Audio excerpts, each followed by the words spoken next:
ako pala si Min. Dream job ko ba ang pagiging cake artist at isang cook? Sa totoo lang ay wala naman akong dream job. Ang gusto ko lang noon ay kumita ng pera para makatulong sa aking magulang dahil nakikita ko na nahihirapan na din sila. Pero mahilig talaga ako magluto, kaya elementary pa lang ay nagbe-bake na ako ng cake dahil tinuturuan ako ng aking mama. Noon nga, nag-college na ako, ay gusto kong maging veterinarian dahil mahilig din ako mag-alaga ng mga hayop. Gusto ko rin maging architect dahil mahilig din ako mag-design ng mga bahay. At gusto ko rin mag-culinary dahil mahilig nga akong magluto.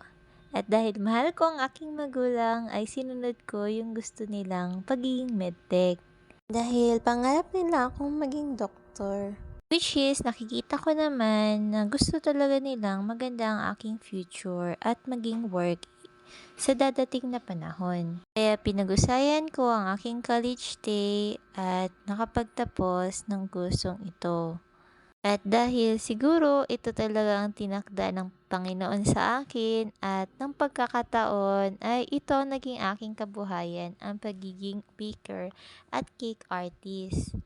Papasalamat din ako sa Panginoon dahil ito yung binigay niya sa aking kabuhayan. Natutuwa din ako dahil marami ang nakakatikim ng aking mga luto at nai-share ko rin ang aming family recipe sa kanila. At yun lang. Thank you for watching. Please like and share my video. Thank you po.